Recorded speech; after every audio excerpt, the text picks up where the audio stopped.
ಅವಿಭಜಿತ ದಕ್ಷಿಣ ಕನ್ನಡ ಜಿಲ್ಲಾ ಜವಳಿ ವರ್ತಕರ ಸಂಘದ ವಾರ್ಷಿಕ ಮಹಾಸಭೆಯು ಮಂಗಳೂರಿನ ಹೋಟೆಲ್ ಓಷನ್ ಪರ್ಲ್ನಲ್ಲಿ ನಡೆಯಿತು.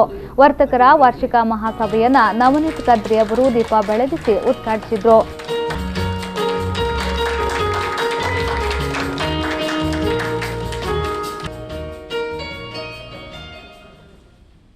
ಅನಂತರ ಶಾಸಕ ವೇದವ್ಯಾಸ್ಕಾಮತ್ ಅವರು ಮಾತನಾಡಿ, ಜವಳಿ ವರ್ತಕರ ಸಂಘ ಸಂಘಟಿತರಾಗಿ ಕೆಲಸ ಕಾರ್ಯಗಳನ್ನು ಮಾಡಿದಾಗ ಎಲ್ಲ ರೀತಿಯ ಉದ್ದೇಶಗಳನ್ನು ಪ್ರಾಪ್ತಿ ಮಾಡಲು ಸಾಧ್ಯವಾಗುತ್ತದೆ.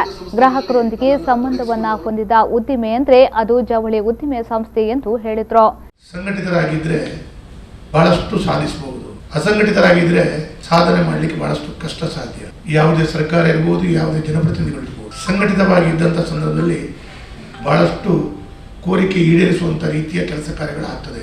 ಹಾಗಾಗಿ ಜವಳಿ ವರ್ತಕರ ಸಂಘದ ಈ ಸಂಘಟಿತವಾಗಿ ಕೆಲಸ ಕಾರ್ಯಗಳನ್ನು ಮಾಡಿದಾಗ ಎಲ್ಲ ರೀತಿಯ ತಮ್ಮ ಉದ್ದೇಶಗಳನ್ನು ಪ್ರಾಪ್ತಿ ಮಾಡಲಿಕ್ಕೆ ಆಗ್ತದೆ ಅಂತೇಳುವಂಥ ಉದ್ದೇಶ ಇಟ್ಟುಕೊಂಡು ಒಂದು ಸಂಘಟಿತ ಸಂಸ್ಥೆಯನ್ನು ನಡೆಸಿಕೊಂಡು ಕೆಲಸ ಕಾರ್ಯಗಳನ್ನು ಮಾಡ್ತಾ ಬಂದಿದ್ದೀವಿ. ಅವತ್ತು ಜವಳಿ ಉದ್ಯಮದ ಈ ಹಿಂದಿನ ದಿನಗಳು ನೋಡಿದರೆ 1-to-1 ರಿಲೇಷನ್ಶಿಪ್ನಲ್ಲಿ ಯಾರು ಗ್ರಾಹಕರೊಂದಿಗೆ ಸಂಬಂಧವನ್ನು ಹೊಂದಿದಂಥ ಒಂದು ಉದ್ದಿಮೆ ಅಂತ ಹೇಳಿದರೆ ಅದು ಜವಳಿ ಉದ್ದಿಮೆ ಅಂತೇಳಿ ನಾನು ಭಾವಿಸ್ತೇನೆ.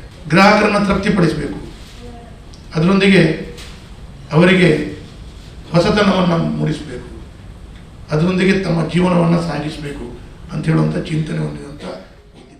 ಈ ಸಂದರ್ಭ ಕಾರ್ಯಕ್ರಮದಲ್ಲಿ ಜವಳಿ ವರ್ತಕರ ಸಂಘದ ಅಧ್ಯಕ್ಷರಾದ ಎಚ್ ಯೋಗೇಶ್ ಭಟ್, ಉಪಾಧ್ಯಕ್ಷರಾದ ಎಂ ಮುರಳೀಧರ್, ಹರಿಪ್ರಸಾದ್ ಪ್ರಭು, ಜೊತೆ ಕಾರ್ಯದರ್ಶಿ ಜರಾಲ್ಡ್ ಡಿಸೋಸಾ, ಗೌರವ ಸಲಹೆಗಾರರಾದ ಮಂಜುನಾಥ್ ಶನಿ, ಯಶವಂತ್ ರಾವಲ್, ಗುಲಾಬ್ ಚಂದ್, ಜಯಂತಿ ಲಾಲ್ ಉಪಸ್ಥಿತರಿದ್ದರು.